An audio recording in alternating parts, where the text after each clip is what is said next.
Hello दोस्तों, आज हम पढ़ेंगे प्रश्न बैंक सॉल्यूशन। ये प्रश्न बैंक हमारा सामाजिक विज्ञान का है। जैसा कि दोस्तों हमने भूगोल वाले पार्ट का बना दिया है और ये हमारा उसके अगले पार्ट का है। चलिए थोड़ी ब्लूप्रिंट देख लेते हैं पहले, फिर स्टार्ट करेंगे। तो दोस्तों हमारे चैनल को सब्सक्राइब कीजिए प्रश्न बैंक के सॉल्यूशन पाने के लिए। ये प्रश्न जो हम बता रहे हैं ये आंसर ये प्रश्न बैंक में है, जो कि वेरी मोस्ट है पेपर की दृष्टि से। तो दोस्तों चैनल को सब्सक्राइब से कीजिए, और जो हमारे प्री बोर्ड हुए हैं वो भी क्वेश्चन मोस्ट है। अगर आप लोगों को ना मिला होगा तो चैनल में जाइएगा, वहाँ से प्लेलिस्ट बनी है, वहाँ आप लोग टिक करके देख सकते हैं। चलिए दोस्तों शुरू करते हैं। पहले ब्लूप्रिंट देखेंगे फिर क्वेश्चन हल करेंगे। चलिए ब्लूप्रिंट देख लेते हैं। तो दोस्तों ये हमारा ब्लूप्रिंट है। ब्लूप्रिंट हमारा थोड़ी गलत है, जो कि हम इसे सुधार करेंगे। हमारा ये भूगोल का हो गया समकालीन भारत, इसीलिए ये पूरे ब्लूप्रिंट सही थे, लेकिन इसमें कुछ ब्लूप्रिंट गलत है, जो कि अब हमारा क्या चल रहा है, भारत और समकालीन विश्व। तो हम इसका ब्लूप्रिंट को इसके पार्ट बाय पार्ट के साथ हम बताएंगे। तो चलिए देखते हैं। हमने अभी बता दिया कि हमें क्या पढ़ना है। ये लो भारत और समकालीन विश्व 2, फिर लोकतंत्र, फिर ये हमारा 4-5 वीडियो होंगे जो कि प्लेलिस्ट बनी है। अगर इसका आप लोग ना देखे होंगे रहेगी, आप लोग देख सकते हैं, या फिर चैनल में जाइएगा, वहाँ प्लेलिस्ट सबकी बनी हुई है। तो दोस्तों चलिए स्टार्ट करते हैं आज का अपना वीडियो।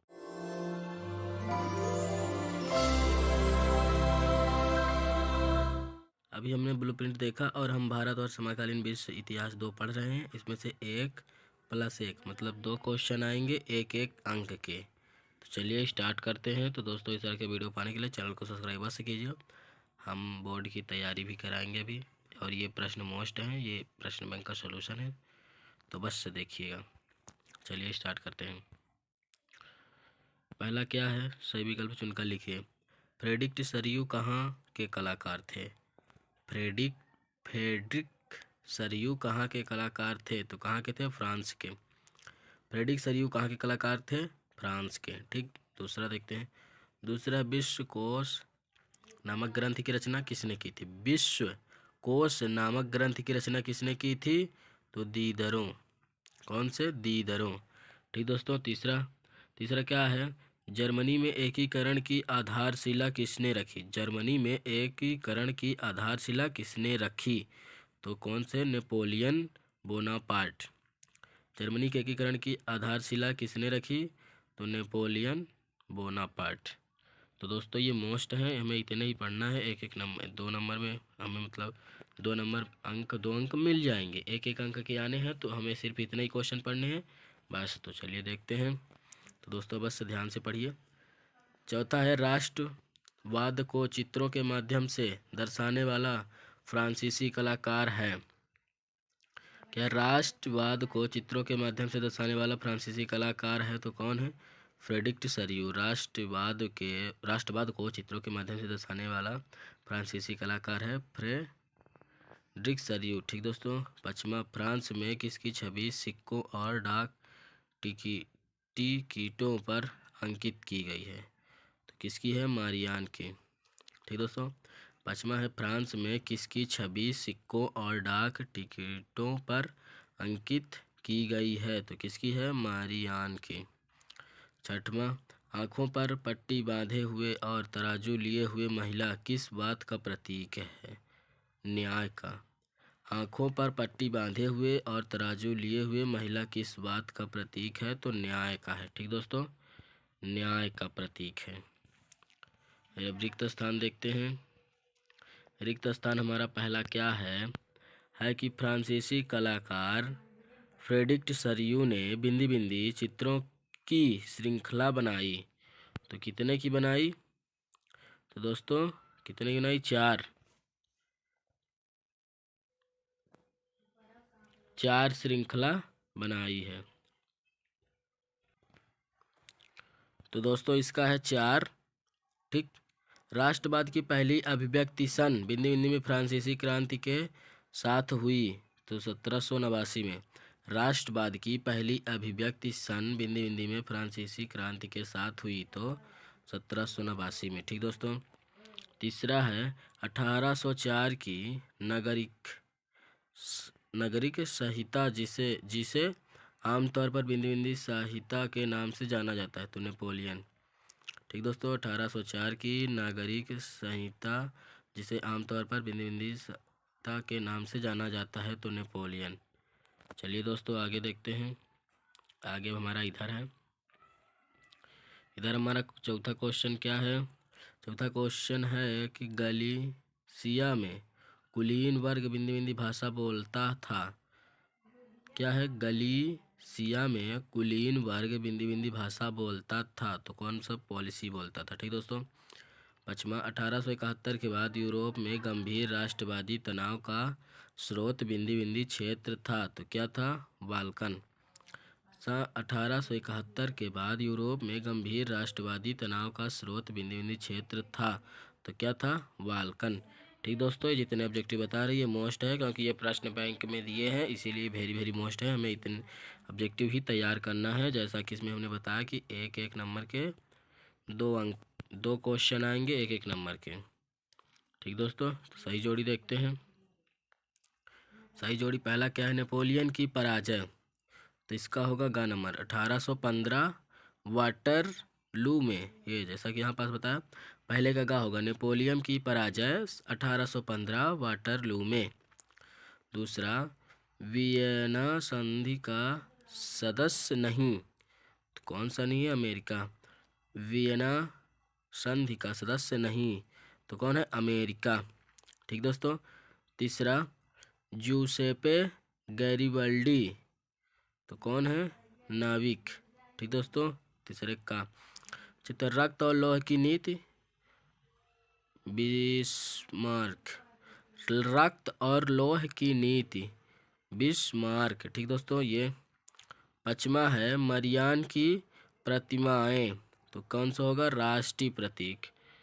ठीक दोस्तों, मरियान की प्रतिमाएं राष्ट्रीय प्रतीक। तो चलिए देखते हैं अगला। अगला हमारा आ गया, एक शब्द वाक्य में उत्तर दीजिए। ठीक दोस्तों, हमें इतना ही तैयार करना है, तो चलिए देखते हैं। पहला क्या है? स्टेट जर्नल का नाम बदल कर क्या कर दिया गया? स्टेट जर्नल का नाम बदल कर क्या कर दिया गया? तो क्या कर दिया गया? नेशनल असेंबली, नेशनल असेंबली कर दिया गया। ठीक दोस्तों। दूसरा, 1813 में लाइप्जिग की लड़ाई हार कर फ्रांस लौटते हुए डाकिये के रूप में किसे दर्शाया गया? तो किसे? नेपोलियन को। ठीक दोस्तों, किसे दर्शाया गया? नेपोलियन को। तीसरा देखते हैं। तीसरा है, नेपोलियन ने इटली पर हमला कब किया? तो 1957। नेपोलियन ने इटली पर हमला कब किया? 1957। ओ सॉरी 1797। ठीक दोस्तों, 1797, जैसा कि यहाँ लिखा है। चौथा, अर्थशास्त्र के प्रोफेसर फ्रेडरिक किस देश से थे? अर्थशास्त्र के प्रोफेसर फ्रेडरिक किस देश से थे? तो किस देश से थे? जर्मनी से। ठीक दोस्तों, जर्मनी से थे। पांचवा, लॉर्ड बायरन कौन था? अंग्रेज कवि। लॉर्ड बायरन कौन था? अंग्रेजी कवि। छठवां, मरियान की प्रतिमाएं कहाँ लगाई गई? सार्वजनिक चौकों पर। मरियान की प्रतिमाएं कहाँ लगाई गई? सार्वजनिक चौकों पर। ठीक दोस्तों। सातवां, 1861 में किसको एकीकृत इटली का राजा घोषित किया गया? 1861 में किसको एकीकृत इटली का राजा घोषित किया गया? तो किसे किया गया था? इमैनुअल द्वितीय। ठीक दोस्तों, इमैनुअल द्वितीय को किया गया था। अब हम देखते हैं लास्ट क्वेश्चन, 8वां। तो 8वें में क्या है? जाइबेराइन क्या था? तो क्या है? यह एक शुल्क संघ था जिसमें अधिकांश जर्मन राष्ट्र शामिल थे। जाइबेराइन क्या था? यह एक शुल्क संघ था जिसमें अधिकांश जर्मन राष्ट्र शामिल थे। ठीक दोस्तों, सत्य सत्य देखते हैं। पहला सत्य सत्य। ठीक, क्या है? वियना सम्मेलन की मेजबानी ऑस्ट्रिया के चांसलर मेटरनिक ने की थी, तो सत्य है, की थी। 1815 में स्थापित रूढ़िवादी शासन व्यवस्थाएं निरंकुश थी, तो यह भी सत्य है। तीसरा, 19वीं सदी के मध्य में इटली 10 राज्यों में बांटा था, ये असत्य है, ये असत्य है तीसरा। चौथा, 1804 की नागरिक संहिता को आमतौर पर हिटलर की संहिता के नाम से जाना जाता है, ये भी असत्य है। पाँचवा, लाल टोपी, तिरंगा और कल्पी स्वतंत्रता और गणतंत्र के चिन्ह थे, तो ये सत्य है। तो दोस्तों इसे आप लोग तैयार कीजिए, ये पेपर की दृष्टि मोस्ट है, यही पेपर में आएंगे। चलिए दूसरा देखते हैं, अध्याय 2। अध्याय 2 हमारा है भारत में राष्ट्रवाद। इसमें से जैसा कि हमने यहाँ लिखा है, इसमें से आएगा एक अंक का, एक भी आएगा और एक अंक का, मतलब 2 क्वेश्चन आएंगे एक अंक के, और एक क्वेश्चन आएगा 4 अंक का। चलिए देखते हैं, पहला क्या है, सही विकल्प चुनकर लिखिए। तो क्या है, हिंद स्वराज पुस्तक किसने लिखी थी? हिंद स्वराज पुस्तक किसने लिखी थी? तो महात्मा गांधी लिखे थे, ठीक। दूसरा है, चौरी चौरा की घटना कब हुई थी? तो 5 फरवरी 1922 को ईस्वी, ठीक। चौरी चौरा की घटना कब हुई थी? 5 फरवरी 1922 ईस्वी, ठीक दोस्तों। तीसरा चौथा देखते हैं। तीसरा है, रॉलेट एक्ट कब पारित हुआ? तो रॉलेट एक्ट 1919 को पारित हुआ, ठीक दोस्तों। चौथा है, रॉलेट एक्ट के विरोध में देश व्यापारी हड़ताल कब हुई? तो 6 अप्रैल 1919 को। रॉलेट एक्ट के विरोध में देश व्यापारी हड़ताल कब हुई? तो 6 अप्रैल 1919 ईस्वी को, ठीक दोस्तों। पचमा देखते हैं। पचमा है, स्वतंत्रता आंदोलन के दौरान वीर सेनानी भगत सिंह ने कौन सा प्रसिद्ध नारा नाम दिया था? इनकलाब जिंदाबाद, ठीक दोस्तों। छठवां, जलियांवाला बाग की घटना कब घटित हुई? तो 13 अप्रैल 1919 को। 13 अप्रैल 1919 को जलियांवाला बाग की हत्याकांड की घटना घटित हुई, ठीक दोस्तों। सतवां देखते हैं, सतवां क्या है, 1918 में गांधी जी सूती कपड़ा कारखानों के मजदूरों के बीच सत्याग्रह आंदोलन चलाने कहाँ पहुँचे थे? तो कहाँ पहुँचे थे? अहमदाबाद। 1918 में गांधी जी सूती कपड़ा कारखानों के मजदूरों के बीच सत्याग्रह आंदोलन चलाने कहाँ गए थे? तो अहमदाबाद में, ठीक दोस्तों। इसके आगे देखते, तो इसके आगे है भारत, ये 8वां क्या है, भारत छोड़ो आंदोलन कब शुरू हुआ? कब हुआ? अगस्त 1942 में। भारत छोड़ो आंदोलन कब शुरू हुआ? अगस्त 1942 में। 9वां, साइमन कमीशन कब भारत आया? तो 1928 में। कब आया था? 1928 में। साइमन कमीशन कब भारत आया? 1928 ईस्वी में। आगे देखते हैं 10वां। 10वां क्या है, पूर्ण स्वतंत्रता का प्रस्ताव कब पारित हुआ? 31 दिसंबर 1929 को पारित हुआ। पूर्ण स्वतंत्रता का प्रस्ताव 31 दिसंबर 1929 ईस्वी को पारित हुआ, ठीक दोस्तों। 11वां, राजन कमीशन के खिलाफ शांतिपूर्ण प्रदर्शन के दौरान ब्रिटिश पुलिस के द्वारा किए गए हमले में कौन घायल हुए थे? कौन घायल हुए थे? ठीक, तो लाला लाजपत राय, ठीक दोस्तों। 8वां देखते हैं। ये कौन सा 12वां, करो या मरो का नारा किस आंदोलन में दिया गया था? तो भारत छोड़ो आंदोलन में। भारत छोड़ो आंदोलन में करो या मरो का नारा दिया गया था, ठीक दोस्तों। तब इसमें हमने जैसा कि एक देखा, अब 4 के देखेंगे। एक के 2 क्वेश्चन आने थे, तो वही सब देख लिए, इन्हीं में से कोई आएगा। और अब देखते हैं 4 अंक वाले। तो क्या है, पहला, उपनिवेशों में राष्ट्रवाद के उदय की प्रक्रिया उपनिवेशवाद विरोधी आंदोलन से जुड़ी हुई क्यों थी? तो दोस्तों ये हमारे क्वेश्चन है, इसका आंसर ये है, तो कर लीजिए। आंसर क्या है, उन उपनिवेशों में राष्ट्रवाद के उदय की प्रक्रिया उपनिवेशवाद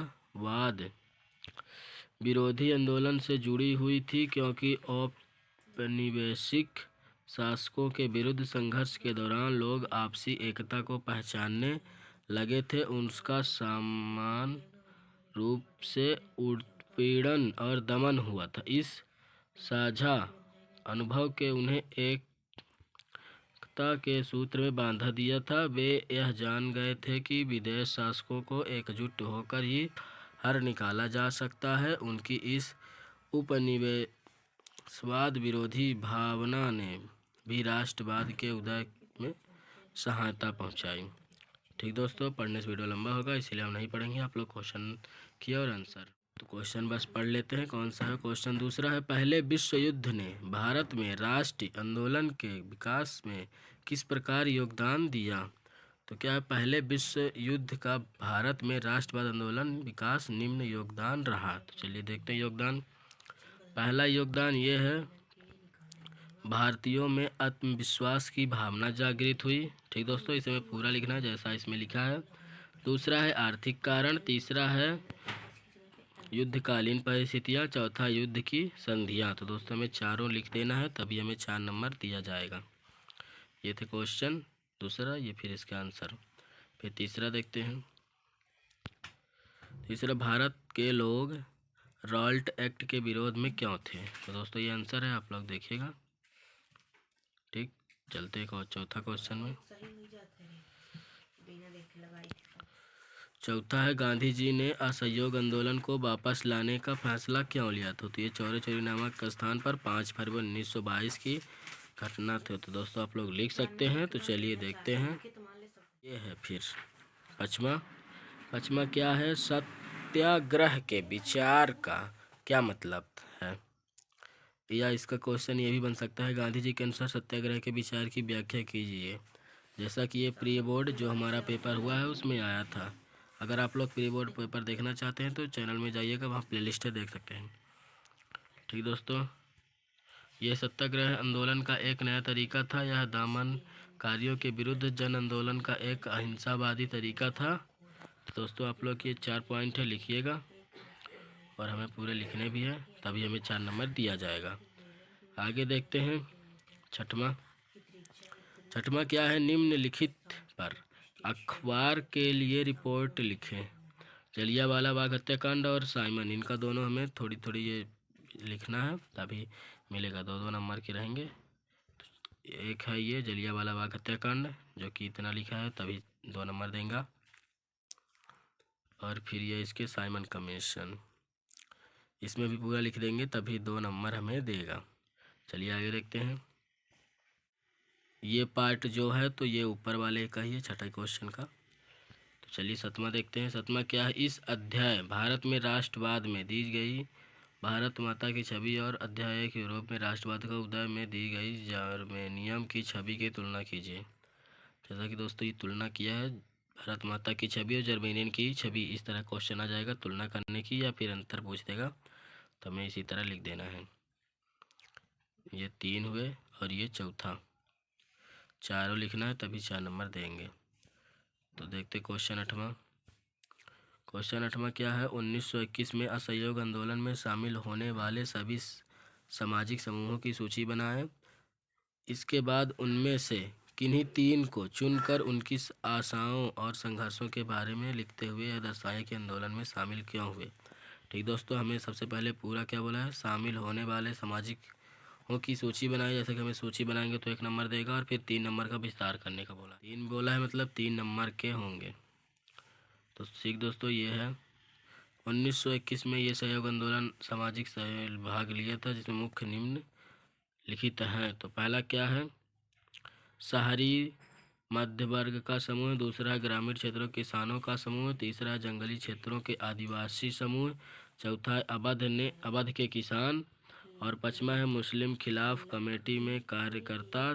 छठा है बागानों में काम, क्या लिखा? बागानों में काम करने वाले मजदूरों का समूह। 7वां है कांग्रेस के नेता और कार्यकर्ता।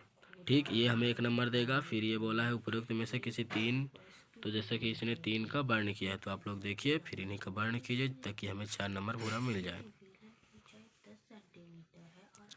ठीक दोस्तों, ये पहला है, ये पूरा। और दूसरा देखते हैं। और ये मुस्लिम खिलाफ कमेटी के कार्यकर्ता, ये दूसरा है। जैसा कि हमें 3 बोला था, तो पहला वो था और दूसरा ये है और तीसरा ये है, बागानों में काम करने वाले मजदूरों का समूह। चलिए देखते हैं। तो दोस्तों ये तीसरा है, तीसरा और लंबा है तो इसमें थोड़ी छांट कर कम भी लिख सकते हैं। क्वेश्चन 9, नमक यात्रा की चर्चा करते हुए स्पष्ट करें कि यह है, क्या है, उपनिवेशवाद के खिलाफ प्रतिरोध का एक आसनदार प्रतीक था। ठीक दोस्तों, इसे आंसर लिख दीजिए। ये आंसर जो दिया है यही हमें लिखना है, तभी हमें 4 नंबर देंगे। ठीक दोस्तों, ये हुआ। फिर चलते 10वां देखते हैं। जैसा कि आप लोगों ने ये 9वें का आंसर देख लिया होगा, ये इतना है पहला है। ठीक, फिर ये है, हो गया दोस्तों। अब 10वां देखते हैं। 10वां क्या है, कल्पना कीजिए कि आप सिविल नाफरमानी आंदोलन के हिस्सा लेने वाली महिलाएं हैं। बताइए कि इस अनुभव का आपके जीवन में क्या अर्थ होगा। तो ये क्या है, सिविल नाफरमानी आंदोलन में अनेक औरतों के साथ मैंने भी बड़े पैमाने पर भाग लिया। ठीक दोस्तों, ये फिर लिखना है हमें 2 पॉइंट, जैसा कि यहाँ 2 पॉइंट है। ठीक, देखिए लिखना है। फिर इधर चलते हैं, अगला इधर होगा। ये है 3 पॉइंट, तो हमें 5 लिख देना है, तभी 4 नंबर देंगे। ठीक दोस्तों, 2 पॉइंट उधर थे, 1 2 3, ये 3 पॉइंट इधर है, कुल 5 हो गए। चलिए देखते हैं। क्वेश्चन 11 क्या है। क्वेश्चन 11 है, राजनीतिक नेता पृथक निर्वाचिका के सवाल पर क्यों बांटे हुए थे। यहाँ क्या लिखा है, सवाल है दोस्तों, ये सवाल पर क्यों बांटे हुए थे।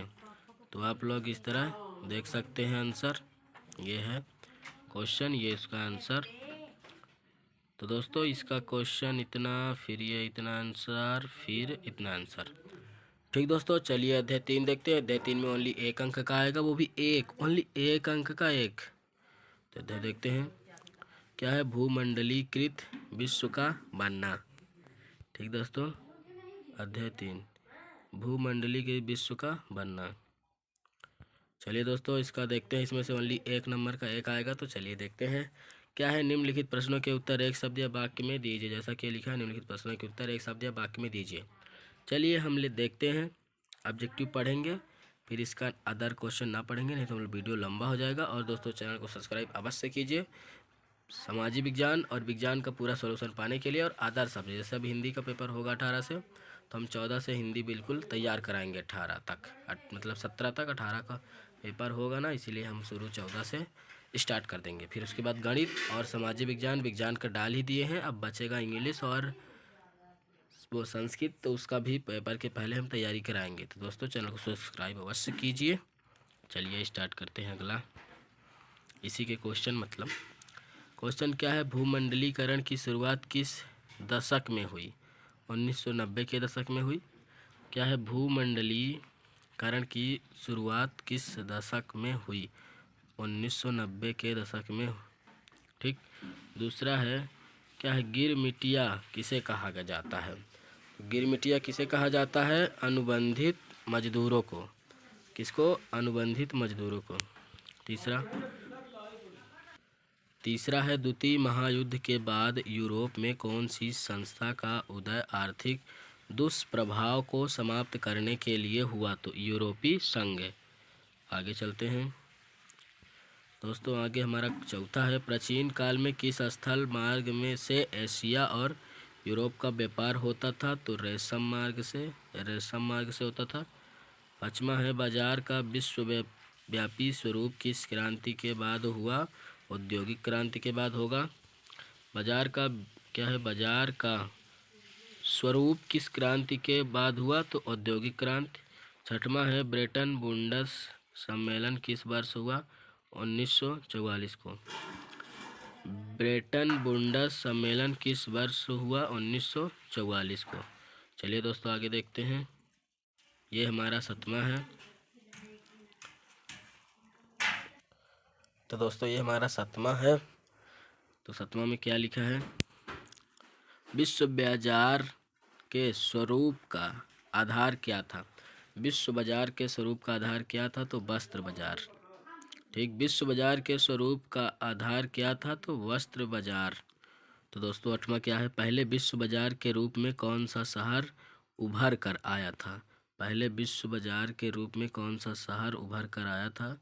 तो क्या है? अलेक्जेंड्रिया। अलेक्जेंड्रिया। ठीक दोस्तों 9वां, गिरमिटिया मजदूर बिहार के किस क्षेत्र से भेजे जाते थे? तो पश्चिम क्षेत्र से। किस क्षेत्र से भेजे जाते थे? पश्चिम क्षेत्र से। 10वां क्या है? 10वां है रिंदर कीटर का संबंध किससे है?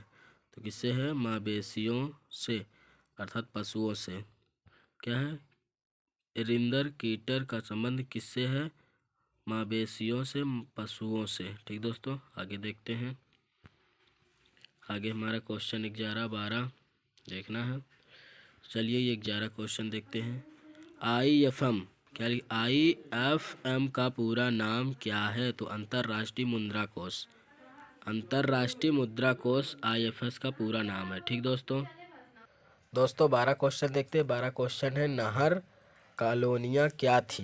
तो क्या थी? सिंचाई क्षेत्र। नहर कॉलोनियाँ क्या थी? सिंचाई क्षेत्र। ठीक दोस्तों 13 देखते हैं। 13 क्वेश्चन है, कर्नला का संबंध किससे है? तो ब्रिटेन में मक्का पर लगाए गए प्रतिबंधित कानून से। कर्नला का संबंध किससे है? ब्रिटेन में मक्का पर लगाए गए प्रतिबंधित कानून से है। ठीक दोस्तों क्वेश्चन 14, प्रथम विश्व युद्ध हुआ था, या इसका क्वेश्चन बन सकता है प्रथम विश्व युद्ध कब लड़ा गया था? तो दोस्तों ये 1914 से 1919 तक। ठीक दोस्तों हमें इसी तरह लिख देना है। इसका 2 क्वेश्चन बन सकता है। पहला क्वेश्चन प्रथम विश्व हुआ था और दूसरा प्रथम विश्व युद्ध कब लड़ा गया। ठीक दोस्तों ये दोनों क्वेश्चन एक ही है, इसीलिए बीच में अथवा लगा है। 15 क्वेश्चन देखते हैं। 15 क्वेश्चन है, भारत में ग्लोबलाइजेशन कब शुरू हुआ? भारत में ग्लोबलाइजेशन कब शुरू हुआ? 1991 में। ठीक दोस्तों 16, जेड क्या लिखा? NEO क्या है? NEO क्या है? इसे ऐसे ही पढ़ेंगे। तो नई अंतर्राष्ट्रीय अर्थव्यवस्था है।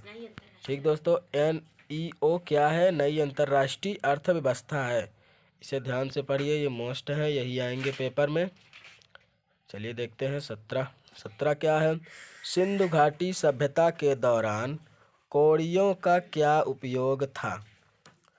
सिंधु घाटी सभ्यता के दौरान कौड़ियों का क्या उपयोग था? तो क्या है? करेंसी अर्थात मुद्रा के रूप में। करेंसी अर्थात मुद्रा के रूप में है। ठीक दोस्तों 18 क्वेश्चन 18 ये है, कर्नला क्या था?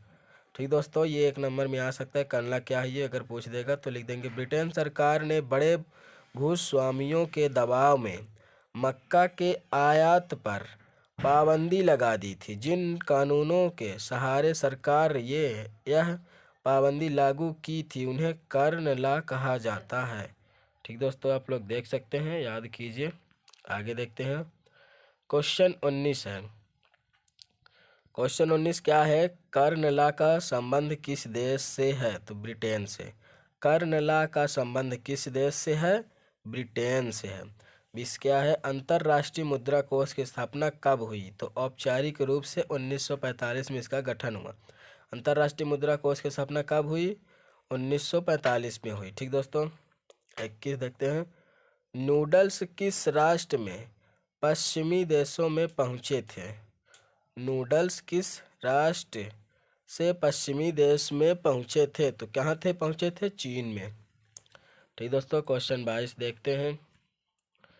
क्वेश्चन 22 है, 1890 के दशक में डी रिंडरपेस्ट नामक बीमारी किस देश में फैली थी? तो अफ्रीका में। 1890 के दशक में रिंडरपेस्ट नामक बीमारी किस देश में फैली थी? तो कहाँ फैली थी? अफ्रीका में। ठीक दोस्तों प्रश्न 23 देखते हैं, द्वितीय विश्व युद्ध कब लड़ा गया?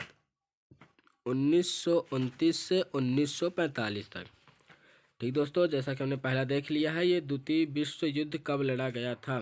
तो 1929 से 1945 तक। ठीक दोस्तों चलिए देखते हैं अगला क्वेश्चन। और हमारा प्रथम युद्ध 1914 से 1900 तक लड़ा था, 1919 तक। ठीक दोस्तों, क्वेश्चन 24 हमारा है, 19वीं सदी में यूरोप के लगभग कितने लोग अमेरिका और ऑस्ट्रेलिया में जाकर बस गए थे? लगभग 5 करोड़। कितने दोस्तों? लगभग 5 करोड़ बस गए थे। 25, सिल्क मार्ग से क्या पता चलता है? तो सिल्क मार्ग नाम से पता चलता है कि इस मार्ग से पश्चिम को भेजे जाने वाले चीनी रेशम जिले सिल्क कहा जाता था, उनका कितना महत्व है? ठीक दोस्तों, ये सिल्क मार्ग से पता चलता है। ठीक, 26 है, क्या है? कर्नला क्या है? यह है, ठीक दोस्तों, ये कर्नला क्या है? ये क्या बोल रहा है? प्रश्न क्रमांक 18 का उत्तर देखिए। मतलब कर्नला क्या है और जो हमारा 18 उत्तर है वो दोनों सेम ही है।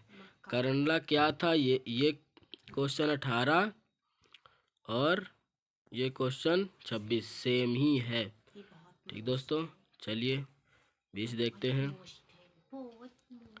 20, ये 27 क्वेश्चन देखना है। क्या है? प्रथम विश्व युद्ध में सहयोगी मित्र राष्ट्र कौन थे? ब्रिटेन, फ्रांस, रूस और अमेरिका ये सहयोगी मित्र थे। ठीक दोस्तों, क्वेश्चन 28, प्रथम विश्व युद्ध में केंद्रीय शक्तियाँ कौन सी थी? जर्मनी, ऑस्ट्रेलिया, हंगरी और ऑटोमन तुर्की। ठीक दोस्तों, आगे देखते हैं। 29 क्या है? वीटो विशेषाधिकार क्या है? तो क्या है? वीटो विशेषाधिकार के आशय यह है कि इस अधिकार में हर एक ही सदस्य की किसी भी प्रस्ताव को खारिज करने का आधार बन जाती है। ठीक दोस्तों, ये 30 क्वेश्चन, इसमें से 30 है, आप लोगों को जो सरल लगे वही याद कर सकते हैं क्योंकि इसमें से एक ही आएगा, वो भी 1 नंबर का। आयात शुल्क से क्या आशय है? किसी दूसरे राष्ट्र से आने वाली चीज़ पर वसूल किए जाने वाला शुल्क आयात शुल्क कहलाता है। ठीक दोस्तों, तो चलिए थोड़ी इसके ऊपर देखते हैं। इसमें से ओनली 1 नंबर का आएगा, तो आप लोग को चाहिए, मतलब आप लोग कौन कौन से कुछ क्वेश्चन ऐसे हैं जो छोटे हैं उन्हीं को याद कीजिए, पूरे मत कीज सकते हैं। अगर नहीं याद हो रहा तो मत कर सकते हैं, पर छोटे छोटे कर लीजिए। जैसे ये प्रथम युद्ध कब हुआ था, ये वाले, ये और ये जो छोटे छोटे हैं, जैसे कि प्रथम युद्ध, द्वितीय युद्ध, और ये छोटे छोटे जितने उतने याद कर लीजिए बस। अगर नहीं याद हो रहा, अगर हो रहा तो पूरा करिए। ठीक दोस्तों, अध्याय 4 क्या है? औद्योगिकीकरण का युग। दोस्तों इसमें देखते हैं, इसमें से आएगा, एक आएगा 1 अंक का और एक आएगा 1 अंक का, मतलब 2 क्वेश्चन 1 अंक के आएंगे। एक आएगा 1 अंक का, मतलब 2 अंक का 1 क्वेश्चन आएगा, और 3 अंक का 1 क्वेश्चन, मतलब कि 2 अंक वाले 1 क्वेश्चन, 3 अंक वाले 1 क्वेश्चन, और 1 अंक वाले 2 क्वेश्चन। तो दोस्तों इसको हम अगली वीडियो में देखेंगे क्योंकि हमारा वीडियो बहुत लंबा हो जाएगा। तो दोस्तों ये वाला देखने के लिए चैनल को सब्सक्राइब बस से कीजिए, और जल्द ही ये वाली हमारी वीडियो आएगी। ठीक दोस्तों, तो वीडियो देखने के लिए धन्यवाद। कमेंट में वीडियो बताएं कैसा था।